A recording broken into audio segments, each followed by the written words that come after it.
नमस्कार दर्शक बंधु। आज हूँ मे मास 25 तारिख 2024 मसीहा शनिवार। आसतु जानिबा आज 12 राशिफल विषय। प्रथम राशि मेष राशि।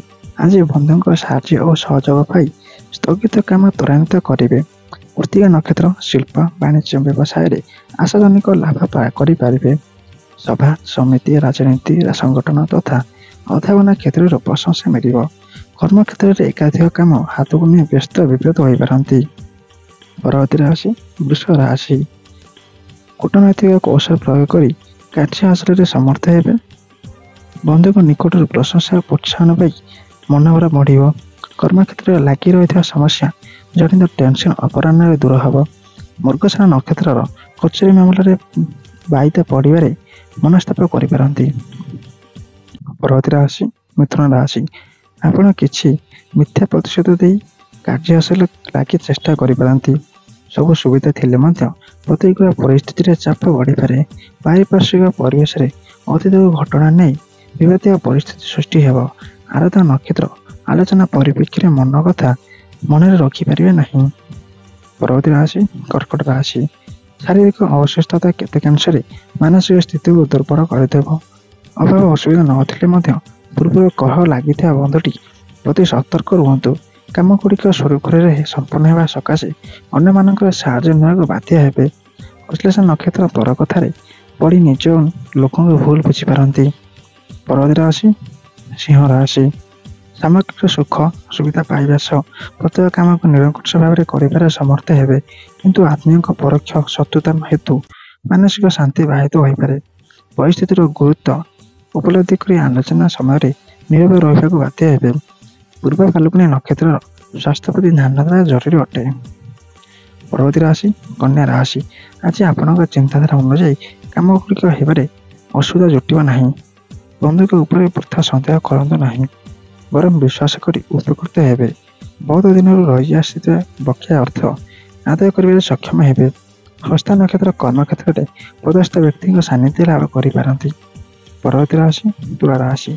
आज आपणकर साधारण व्यक्तिक मध्य अपेक्षित द्रव्य प्राप्ति घटव। स्वती नक्षत्र सकाशे शिल्प व्यवसाय और परिवहन में प्रतिद्वंदिता बढ़ी पारे।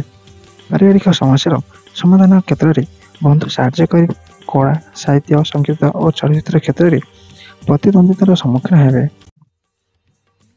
परवर्ती राशि वृष राशि। सप्तम केन्द्रस्थ बृहस्पति जो जहाँ चाहते पाइबार असुविधा हेब नहीं। आपस आलोचना द्वारा घर समस्या सरल समाधान हो। अनुराधा नक्षत्र आत्मीय सहायता मूल्यवान द्रव्य पाइपारती। कला साहित्य समस्या समाधान क्षण आशा मन में उंकी मार। परवर्ती राशि धनु राशि। स्वास्थ्य समस्या रही विशेष गुरुतर होगा विलक्षण देखा ना। प्रशासनिक क्षेत्र में समयांतर तार समाधान हो पार। उत्तराषाढ़ा नक्षत्र बंधुक संपर्क हानि जो चिंता प्रकट करें। भूल बुझामणा कारण स्त्री मतपार्थक्य देखा दे पारे। परवर्ती राशि मकर राशि। प्रत्येक क्षेत्र में समस्या लगी रोथ मन में दुश्चिंता देखा दे पारे। बंधु व्यवहार में परिवर्तन लगी विलंबित इच्छुक हो पारती। आशा अनुजाई अर्थ साहाय्य पाइबा आशा विभिन्न प्रकार कथा कहवाक पड़ पारे। श्रवण नक्षत्र कर्म क्षेत्र में प्रतिकूल परिस्थितिर चाप क्रमशः बढ़ी पारे। परवर्ती राशि कुंभ राशि। आज शतविषा नक्षत्र सकाशे सांगठनिक क्षेत्र में बंधु असुविधा पकई पारती। असुविधा संपर्क उपरिस्थ मुह सामने प्रकाश करने पछाइबे। प्रत्येक क्षेत्र में बाध विवाद जटिल सफलता हासिल करेंगे। विवादित परिस्थिति जड़े बंधु साहाय्य प्रतिश्रुति देवे। आज अंतिम राशि मीन राशि।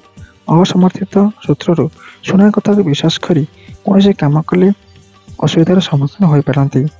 दूरभिसंधि रखी पड़ोसी मिष्टार पर माति रही पारती। रेवती नक्षत्र विवादित परिस्थिति गुरुजन सांत्वना मानी मन में आश्वस्ति करें। क्रमशः खर्च होगा जो केतक स्थान में अप्रिय सतकथा कही विरत हो पारती। यह आज 12 राशिफल विषय। आपन दिन शुभमय हो। जय श्री कृष्ण। आपने जब ये चैनल नुआ वीडियो को लाइक कर चैनल को सब्सक्राइब कर नोटिफिकेशन ऑन कर ऑल सेट कर दिखाते। जय श्री कृष्ण।